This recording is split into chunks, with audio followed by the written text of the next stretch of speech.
વાત કરીશું વડોદરાથી। વડોદરા સંસ્કારી નગરી વડોદરામાં વિકાસના કામોને લઈને ફરી એકવાર સવાલો ઉઠવા પામી રહ્યા છે। ઉંડેરાથી કોયલી સુધીનો અંદાજે 3 કિલોમીટરનો રોડ જે Vadodara urban development authority VUDA દ્વારા બનાવવામાં આવી રહ્યો છે, તે માંડ 30 થી 35 ડિગ્રી તાપમાનમાં જ પીગળવા લાગેલો જોવા મળી રહ્યો છે। ગરમીની શરૂઆતમાં જ ડામરનો પસીનો છૂટતા રોડ પર વાહન ચાલકોને ભારે મુશ્કેલીનો સામનો કરવો પડી રહ્યો છે અને અકસ્માતની પણ ભીતિ સર્જાયેલી જોવા મળી રહી છે। લોકોમાં સવાલ ઉઠી રહ્યા છે કે કરોડો રૂપિયાનો ખર્ચ પાણીમાં ગયો કે કેમ?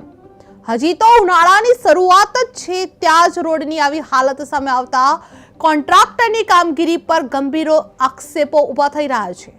રાહદારીઓના બૂટ ચંપલ રોડ પર ચોંટી જાય તેવી સ્થિતિ સર્જાયેલી જોવા મળી રહી છે, જ્યાં સ્થાનિકોએ ભ્રષ્ટાચારનો પોપડો ઉખાડતા જ જવાબદાર કોન્ટ્રાક્ટર સામે પેનલ્ટી સહિત કડક કાર્યવાહી કરવાની માંગ ઉઠવા પામી રહી છે। જે ઉંડેરા કોયલી રોડ ડાંબરથી પીગળેલો જોવા મળી રહ્યો છે, જે 35 ડિગ્રીમાં આ રોડ પીગળવામાં આવી રહ્યો છે, જે વુડા કામગીરી પર સવાલો ઉઠવા પામી રહ્યા છે, જે વાહન ચાલકોને માં પણ અકસ્માતને લઈને ભીતિ સર્જાયેલી જોવા મળી રહી છે। કોન્ટ્રાક્ટર સામે પણ કડક કાર્યવાહીની માંગ ઉઠવા પામી છે। હજી ઉનાળાની શરૂઆત થઈ નથી તે પહેલાં જોઈ શકો છો કે રોડ પરનો ડામર પીગળી રહ્યો છે। આ વડોદરા શહેરનો ઉંડેરા કોયલી રોડ છે અને રોડ પર જોઈ શકો છો ડામર પીગળી રહ્યો છે। વાહનો સ્લીપ થાય તેવી પરિસ્થિતિમાં છે।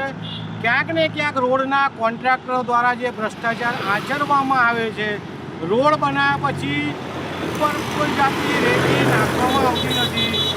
હવે આ બધું પડ્યો નથી, એ પહેલાં ઉંડેરા કોયલી રોડનો ડામર ઓગળી રહ્યો છે। તો આવા જે કોન્ટ્રાક્ટરો હોય, રોડના જે કોન્ટ્રાક્ટરો હોય, ભ્રષ્ટાચાર આચરતા હોય, સરકારના નાક નીચે ભ્રષ્ટાચાર કરતા હોય, આવા કોન્ટ્રાક્ટરોને સરકાર સજા કરે। સાથે સાથે આ રોડ પર ડામર ઓગળી ગયો છે, કોઈ મૃત્યુ થશે, કોઈ જાનહાનિ થશે તો આ રોડના કોન્ટ્રાક્ટર પર કાર્યવાહી કરવામાં આવે તેવી અમારી વડોદરા શહેર કલેક્ટર સાહેબને માંગ છે। વડોદરા શહેરમાં ક્યાંક બીજા રોડમાં પણ ડામર ઓગળ્યો છે તો તમામ રોડની તપાસ વડોદરા શહેર કલેક્ટર, વડોદરા શહેર મ્યુનિસિપલ કમિશનર કરે અને કોન્ટ્રાક્ટરોને બ્લેક લિસ્ટ સુધી કરીને કાર્યવાહી કરે તેવી અમારી માંગ છે।